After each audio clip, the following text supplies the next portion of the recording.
Hello, everyone, and welcome to another episode of Plugged In with Di and Warren. Today, we are welcoming two special guests, Gail Cook and Waylon Stewart of the Native Education and Training College. This podcast is produced by the team at Good Learning Anywhere, and our theme music is by bensound.com. We are your hosts, Diane Altimbalek and Warren Butler.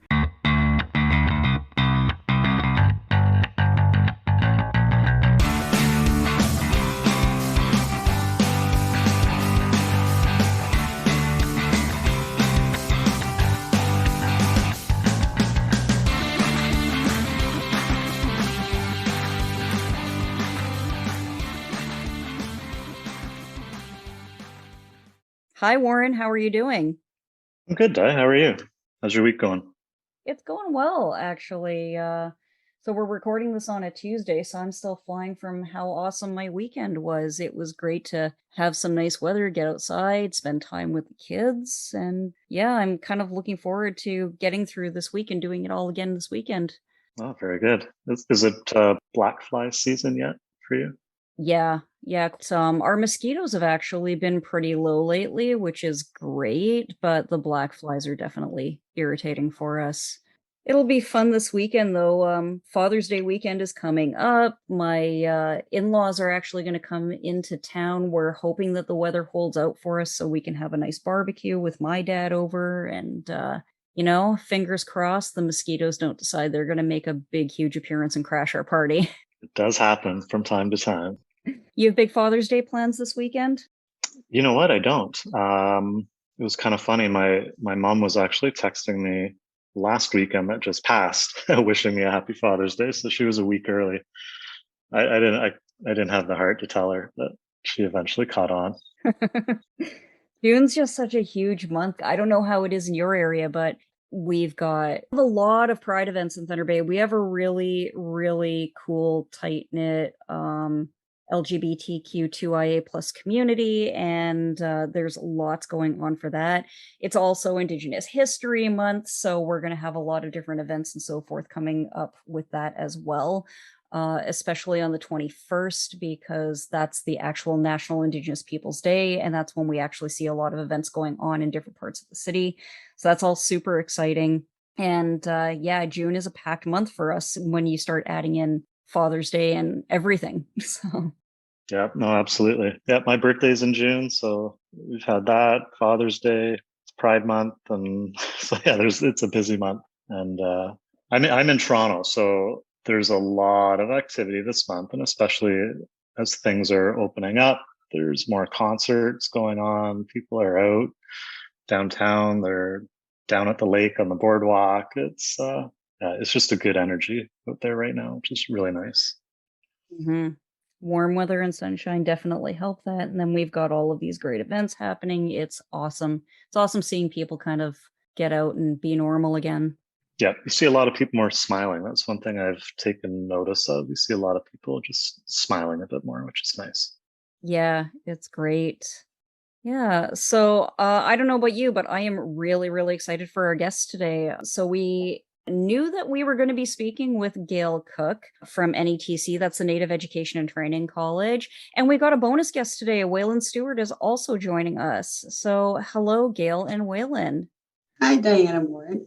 Yeah. So Gail, we'll start with you. Tell us a bit about NETC and your role there, and then we'll ask Waylon about his role as well. Sure. Well, NETC stands for Native Education and Training College. They've actually been around for over 30 years now. They were really back when in 1990, when NETC first originated, they were kind of groundbreaking in offering online education, probably one of the first around. So especially while everybody was scrambling through the pandemic on other institutions in putting their programs and their courses online. It was same old for us. We've been doing it for years, decades.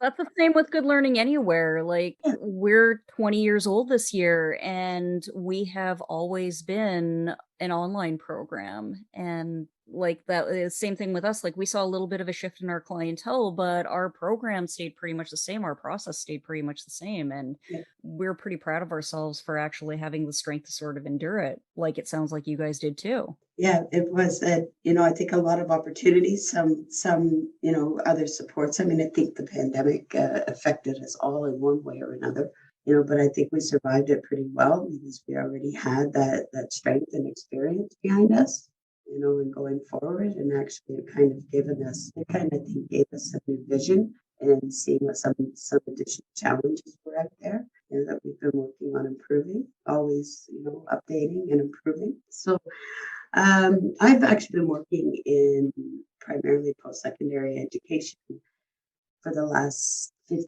or so years, and primarily with Indigenous communities and however, been working with in a lot of different aspects. I joined NETC in 2019, and my current role right now here is the manager of corporate and community partnerships. And with that, my main focus is serving Indigenous peoples and communities, although we do strive for success of all students. We're open to everybody. Primarily, I create, build, and nurture community and partnership relations. And I'm always looking for prospects to help individuals get the education and training they need, looking out for employment opportunities, and to help students identify and reach their goals and their aspirations. Ideally, the end goal is helping the individual students match them up with employment. Talk to them about, in their communities about, what opportunities might be available and what steps we take to achieve success. Awesome. So it's really interesting to think about how much your program and our program have in common with the online stuff, and what a good relationship that leads to, because we know how our learners jive with the online stuff and everything. It's really, really nice that there is a program that runs in a similar fashion and that we can rely on that same sort of follow through and that same sort of dynamic and everything for that. It kind of allows us to work well with you in a referral and partnership sort of sense. So we really, really appreciate everything that you guys have been doing with your online programming throughout the years. Dad, I couldn't say that better myself because that is absolutely true.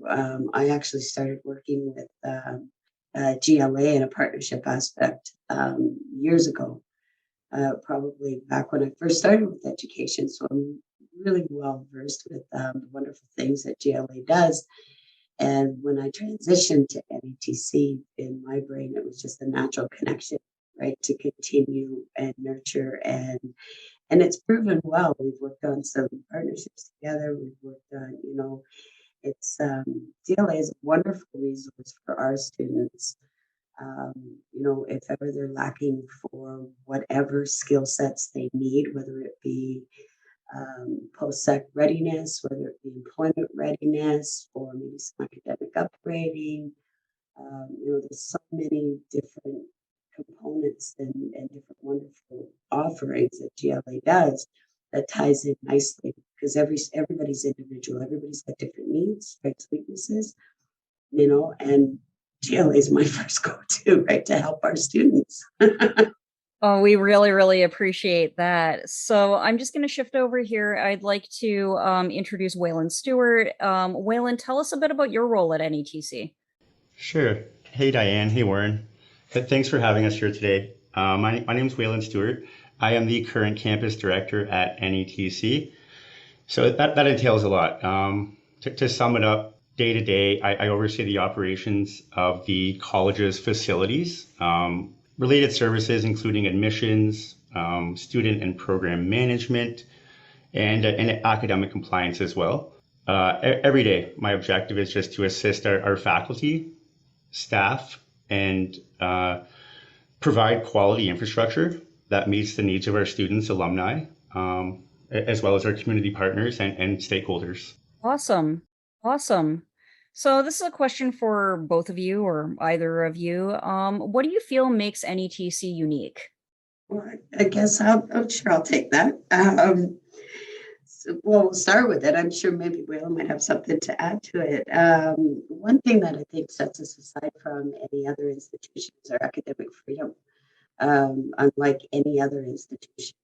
Other institutions are typically semester-based. We are not. We have, with that, it relieves all the restrictions underneath the semester curriculums. We have open intakes, open registrations. They don't, and they're individual registrations and applications. We have programs and courses starting every Monday. So you don't have to wait for the beginning of a semester. You don't have to wait. I've often seen in the academic world, programs get offered, people sign up for them, they register for them, and they often end up being yanked because there hasn't been enough registrations. Right? That will never happen here. We don't have a minimum number. Right? Each individual as important as the next, and so for the weekly intakes, we also have independent learning, right? Much like GLA, that means that students have the opportunity to progress in their studies quicker, often graduating sooner. There is a minimum a maximum requirement of time that's gauged. A lot of it's gauged by the ministry. That we're allowed to, for example, our PSW currently right now is 35 weeks. So a student cannot go over the 35 weeks, but we've seen a lot of students graduate in 3 to 4 months if they put the effort and the time into it. Right? They can accelerate it themselves. We're actually working on an accelerated program for the PSW to shorten that time frame as well, according to the ministry standards. So we also have one-on-one instructor and instructor attention to the student, much like, in a sense, kind of the same as what GLA does, is sort of like a mentorship, right? So they work through their courseworks or their assignments online when they have the time, flexibility that they have. They can set their own study schedule. Right, whether they have a job, whether they have kids, whether they both, whether they have whatever their own personal commitments are, they can set their study schedule around. If they want to do their studies at 3:00 in the morning, you can do your studies at 3:00 in the morning. If they can't sleep one night, maybe a textbook will put you. So that's unlike what a lot of other places offer as well. And then the instructors have typically, I would say it's usually about 20% of the program is based on synchronous meetings and class content with the instructors. So it's a blend, right? Everything that we have, everything that student needs, including their textbooks, their student materials, their study materials, and everything is all included. Right, so they don't have to go scrambling for their textbooks or anything else they might need. We send them, we ship them everything. Most of the textbooks now are also virtually online, and we also provide our students with a complimentary Microsoft Office account to help with their studies. So they don't need anything once with our programs or courses. That's amazing. I still have nightmares about my finances when I was in college and university, and thinking about, like, you can't just budget for the tuition and fees, you have to budget for the textbooks, and you can't really do that adequately until you actually see what your reading list is, because the cost of the textbooks were just all over the map, and you needed a word processor and so forth, and some of the open source word processors that were available, if you couldn't afford, I'm really dating myself here, but like WordPerfect, or Microsoft Word, which actually became the standard, those open source programs didn't necessarily have all of the features that you needed. So it's really refreshing to hear about a college where you've kind of got an all-in-one package, and you don't need to worry about that extra budgeting or those financial surprises and so forth with that. So I really, really got to applaud you guys for being able to work that into your program. Waylon, did you have any other uniqueness that you wanted to spotlight? I have a few points that I definitely like to drive home, Diane. Gail summed it up perfectly. One thing we really like to focus on is getting students in the program when they want. So what really sets us apart from other institutions is our continuous on-demand intake.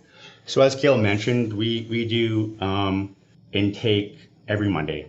So we've broken away from the traditional community college semester-based system. So if you know what you want to do, we're ready for you.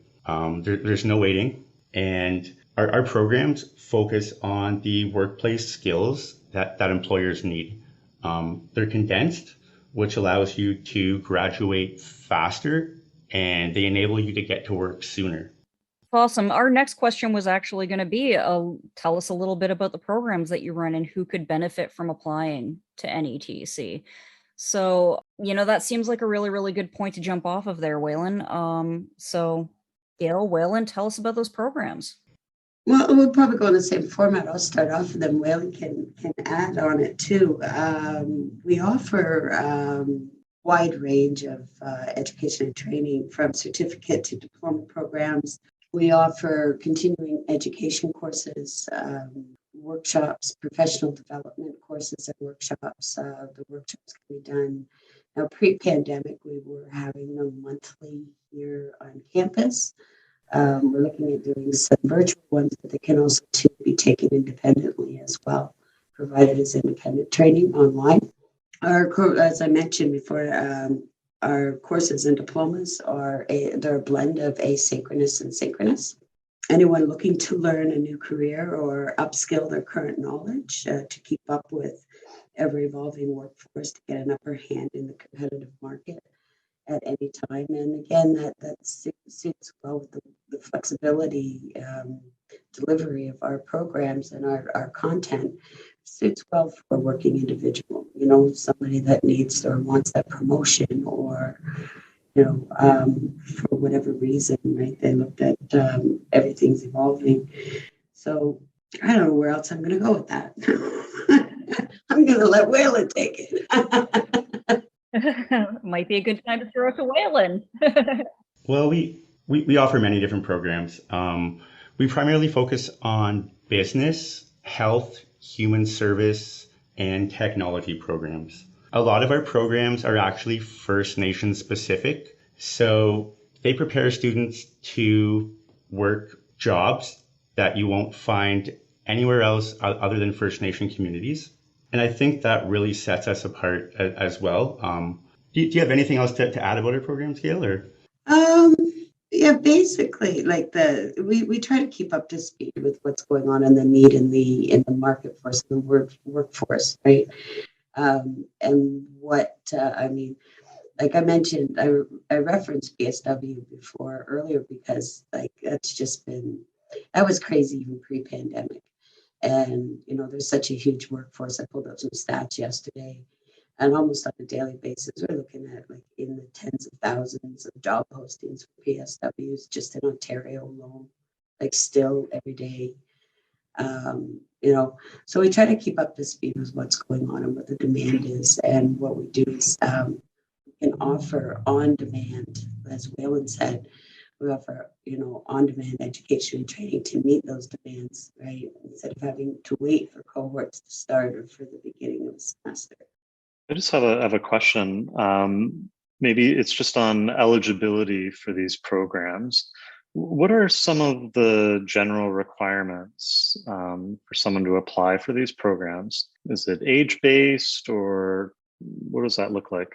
Well, it's typically the prerequisites would be the same as the standard prerequisite of any institution. Prerequisites are really only set forth so that we're confident that the student is going to, like, their comprehension levels are good enough to understand the program content, right? So it would be relative to that. So typically it is a grade 12 or equivalent. We do offer a mature student test as well. And sometimes I'm not a big fan of the way that tests are rolled out, because I find in my experience working with students, there's a lot of anxiety attached to the word test and exam, right? Like people know the knowledge, right? But when they're presented with a test or an exam, they freeze, right? And I've seen that before. So often too, if by chance we run across students, and we work with the students right from the get-go on getting what they need and making sure, being confident that, they're not wasting their money. We're not setting them up to fall flat in their butts, right? We want to see them succeed. So we work right from the onset. We work with them and see if, okay, they've got their grade 12, they've got everything good, great, you're good to go, but not everyone is, right? That's where often GLA comes in. And a little bit of work, a couple of weeks work with GLA, and they're good to go. We're definitely happy we could help. So you mentioned money. What are the costs to register with NETC? Well, the registration cost for administration purposes is $100. Now, there is no upfront cost, right? Like we take, you don't have to, like some institutions I've encountered, they won't even process your registration, your application without a registration fee. Ours is all inclusive, right? It's included in the cost to the registration. We're not going to take your $100 until we know that, you're going to be accepted into the program. There is, however, for a mature student test, $100 fee, and to administer that. For the, as I mentioned, that everything is all inclusive. As of yet, currently, NETC is not administering OSAP. We've been sitting on the fence for a while. We're considering actually rolling it out. It's a lot of red tape in doing so, right? And it's a pretty heavy program to run internally. So we're considering that. So that might be something for the future. But for now, what we have been doing is we work with students. There's a lot of other funding options available, especially when we work with First Nation and Indigenous communities. There's the ISET programs, employment and training, band office post-sec funding, there's second career. Sometimes W's kick in, right? So there's also tribal council funding. There's different other agencies and organizations that offer funding. We've also, in the past, quite often we'll work with students if we know of employers in the community.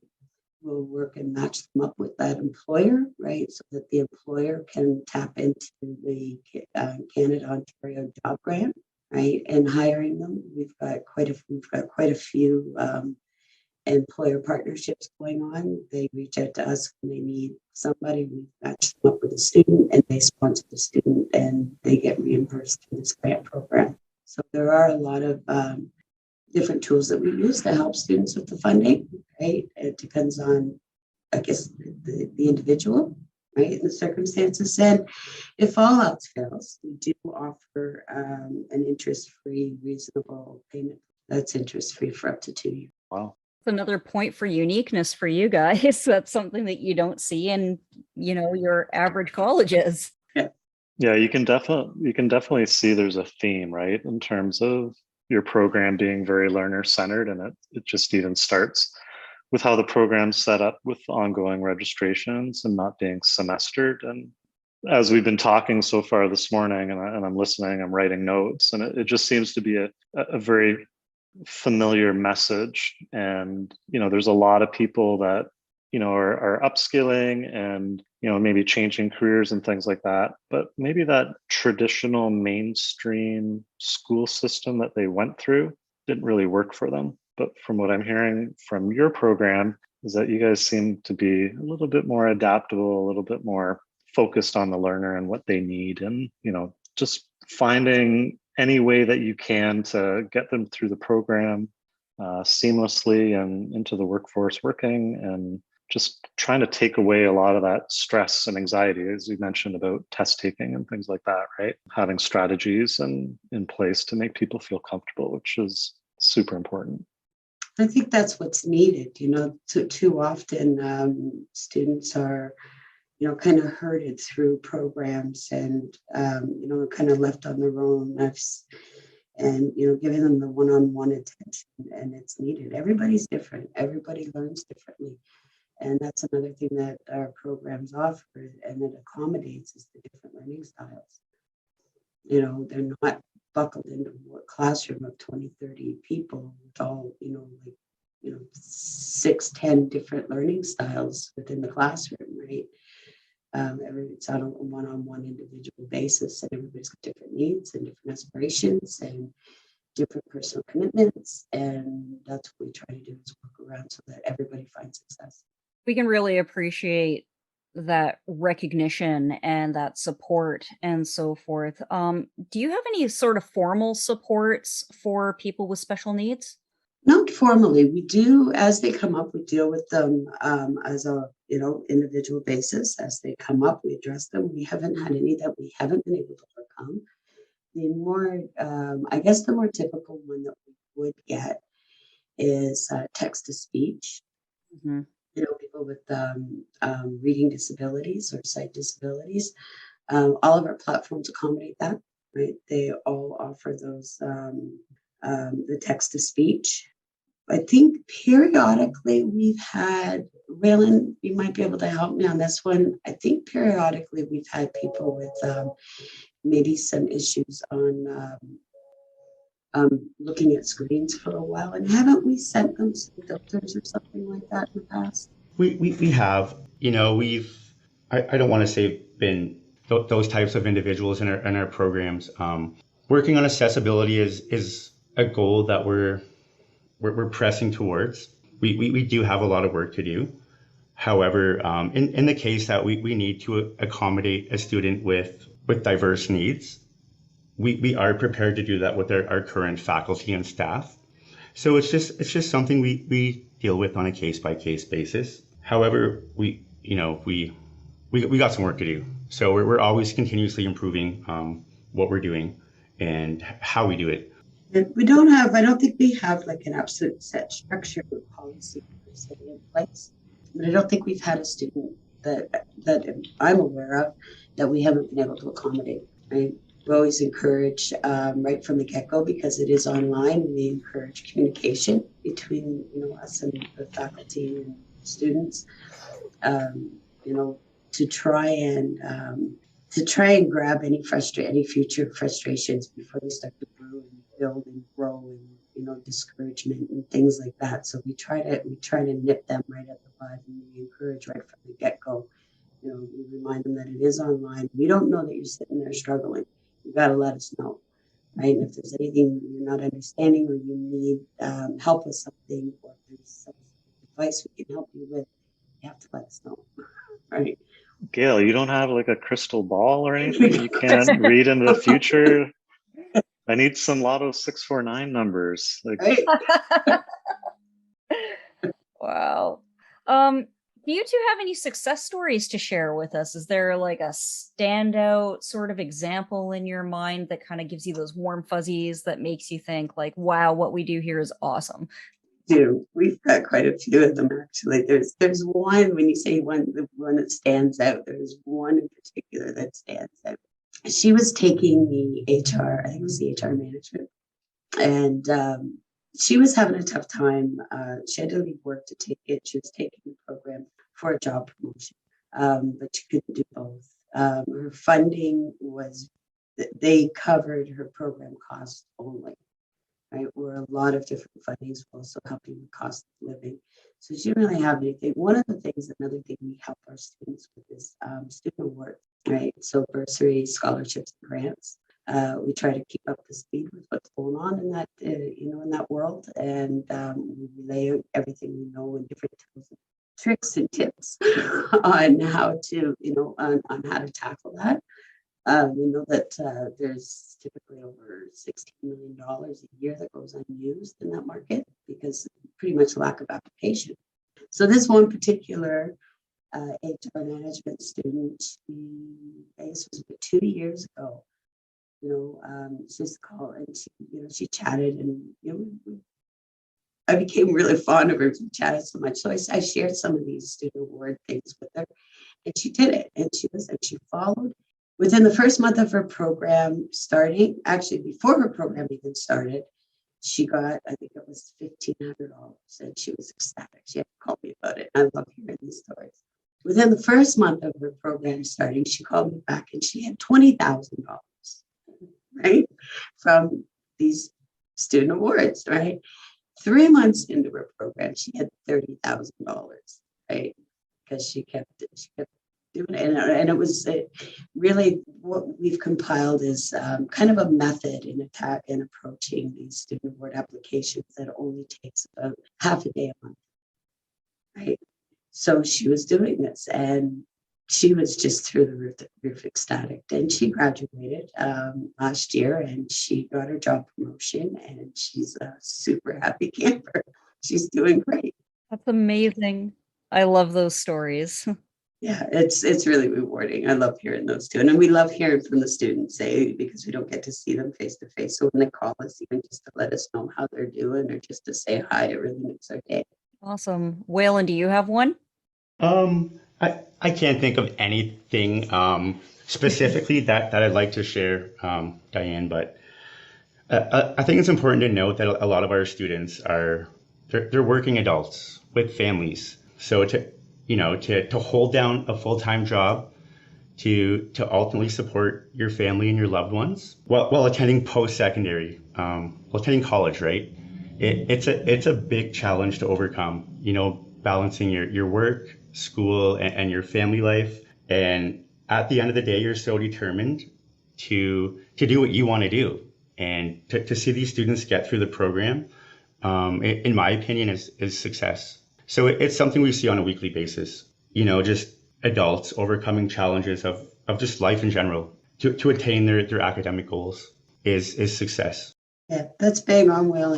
And on that note too, like, just because we do have a lot of success stories, unlike a lot of mainstream institutions as well, we maintain an average, I guess, because of our academic freedom, we maintain an average of 80 to 90% graduation employment rate, which is quite high in comparison. That's really high. That's amazing. So, what advice do you have for people who might be potential learners, like the people who are reluctant about pursuing new education or career change or whatever might bring them to you? So Waylon and I were talking about this yesterday. We were just going over a few things, and I said, "Just do it."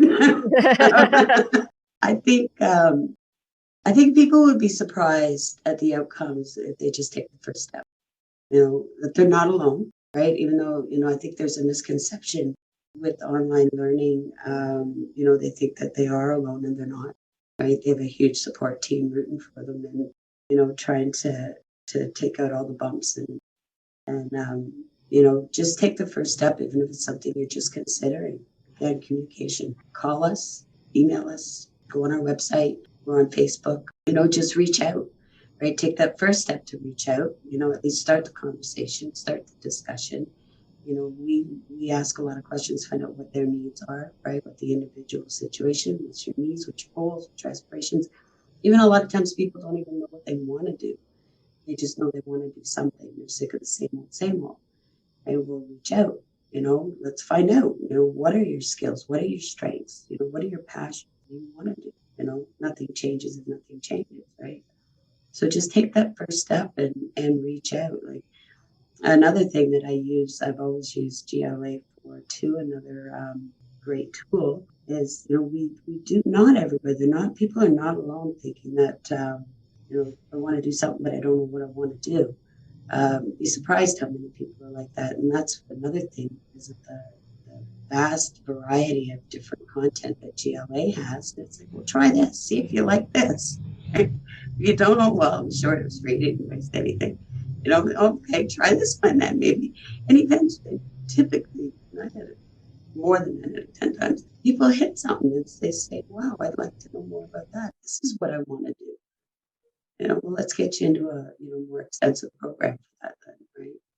Yeah, and the advantage of referring them to us for that type of stuff is that we have a lot of courses that are fair. We call them micro courses. So they'll be independent. They're in the Moodle platform.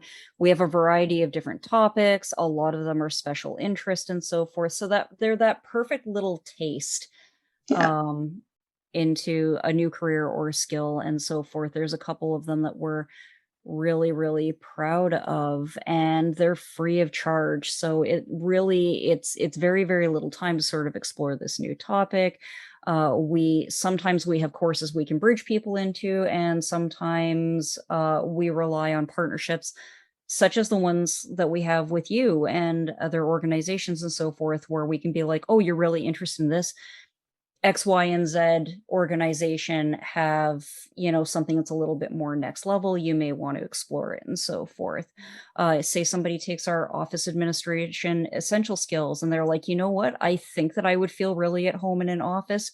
We could say, you know what? Maybe you want to go and talk to NETC and take a look at what kind of certifications and accreditations that they might have. So we kind of pride ourselves on being that organization, the nothing to lose organization, the free of charge, not too much time or commitment, and tons of potential for benefits. So we're really, really happy to have relationships with you and other organizations like yours, Gail, for getting that word out there and for helping us help you as well, because we could be that first step for a lot of people who are worried that they're not at a college level yet. And I think that another really, really cool thing about your program is with the continuous intake and with you guys asking those questions and having all of those really, really good supports and being so learner centric. I think what it does is it kind of demystifies college a little bit. A lot of people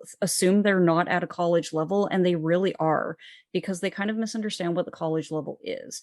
And I think that the approach that you've told us about today and that Waylon has told us about today is really beneficial for people who might not understand the potential that they actually have, and they may not realize that they are college level people. I think that you're a real benefit to the community because of that.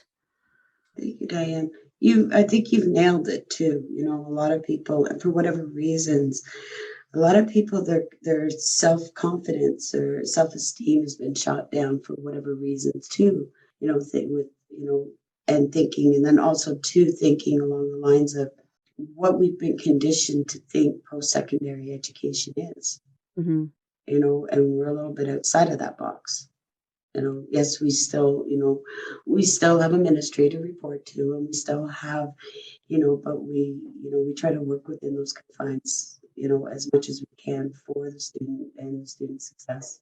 And like you never know unless you reach out. Right? Yeah, you don't know what you don't know. Is at some point you got to dip your toe in the water if you want to go for a swim. So that's right. Yeah. So how do folks get registered or reach out to you for more information? We have a website. nativetc.com is our website. Our number is on there. Our email's on there. If you click on a program, every program has a registration link on it, right? The registration comes directly to our admissions office, and then we reach out, right? We respond, and we usually respond within a day. Or you can call us, you can email us. We're on Facebook. You can shoot us a message there. We respond pretty quickly. Even if you just reach out and say, I want to do something, I don't know what I want to do. It's great if you already do, but, it's probably about 50% of people that one of their barriers is that they don't know what they want to do. Well, let's find out. Amazing. Does anybody have any final thoughts before we start wrapping up for the day? Just thanks for your time, Diane and Warren. We appreciate you having us out today. Much appreciated, and thank you so much. We thank you both very much for joining us, for taking the time and telling us about your program. Yes, thank you, Diane and Warren, both. I also, too, wanted to mention, I realized that you guys have just passed your first year anniversary on this podcast. A huge shout out. Congratulations on that. And a happy birthday to you, Warren. Thanks. Yeah, no, it was really good having you guys on. It's, Diane and I feel it's very important to share a lot of, programs, and there's a lot of information that's out there. And I think people need to take those first steps, and sometimes we have to guide them a little bit to take those steps and, learn about other programs that are out there. And, even to your point, Gail, like there's people that don't know it they want to do. And sometimes people attach maybe even like an age requirement. Well, if you don't know what you want to do by the time you're 25, like you're in trouble kind of thing. And that's not how it works. So I really like, and it's just resonated with me today, how supportive and open that your program is. And I don't think people really understand how important that is. So kudos to you guys. And it's going to be an exciting year and lots of great initiatives that are coming up. So Thank you both Thanks, Warren. yeah. for having us. All right. So thank you everybody for listening. If anybody has any feedback or questions or even a podcast idea that they want to float to us, you can reach out to us. Email me, diane@shlc.ca. That's DIANE@shlc.ca. I would love to hear some feedback and questions from you. One other thing that I would like to say is that we tried something a little bit different. We just had a sharing circle last week, and it was fantastic. Big shout out to Classic Roots for joining us and for giving a wonderful presentation and actually gracing us with a wonderful live DJ set where he featured some of his powwow techno music. So because it was such an audible experience, we were actually able to pull that live set as well as his question period and his share. And we've actually added that as bonus content to the Plugged In with Diane Warren streaming channel. So if you've missed that or you just loved the experience and you want to experience it again, you can look for that bonus content on our pages, on our streaming channels, and it is actually linked on our Facebook as well. So we want to actually give a big thanks to Classic Roots for allowing us to do that and kind of experimenting with getting our sharing circles out there in a different way. Good Learning Anywhere's live classes are actually going to be on break for the summer, but our independent courses are still going strong. Those are courses in the Edmentum, Moodle, and Spellzone platforms. So if you want some more information about those, you can feel free to look at our website, goodlearninganywhere.com, or you can email us at info@shlc.ca for more information on how to get registered. We have a very expansive catalog, way too many courses to name, but we do have some new ones that I think that would be really interesting for people coming up in the summer months. If you're interested in learning a little bit more about podcasting and content creation, Raising Our Voices, an Introduction to Podcasting is available in Moodle. If you are looking for some good ways to get outside and get healthy, check out our Healthy Living, the Benefits of Outdoors course. That one talks a great deal about getting outside and the mental health and physical health benefits that can come from that. We also have a brand new language course. Anishinaabe for the Workplace is going to be launching in a couple of weeks. So that is sort of a next level jump off of our Anishinaabe Basics course. So again, reach out to us for more information on those if you are interested. And as always, please like and follow us on Facebook to stay up to date on news and events. And remember to hit those subscribe or favorite buttons on your podcast streaming platform of choice so you never miss an episode of Plugged In with Di and Warren. Warren, did I cover it all? Was there anything else you wanted to say? Oh, you were cutting out, Di. Can you repeat all that? Oh my gosh. No, it sounds great. No, I think we've got it all covered. It's been a busy month. It's been a busy year, but no, we've got a lot of great things to look forward to, and we appreciate everyone's support. And certainly keep in touch, and we'll be in touch with everyone soon. Absolutely. And as one final thing, happy Pride, happy Indigenous History Month, and coming up on the 19th, happy Juneteenth to all of our friends who are celebrating the emancipation in the United States. And just keep on keeping on, everybody. Stay safe, stay happy, have a wonderful summer. We will be back in about a month with another episode.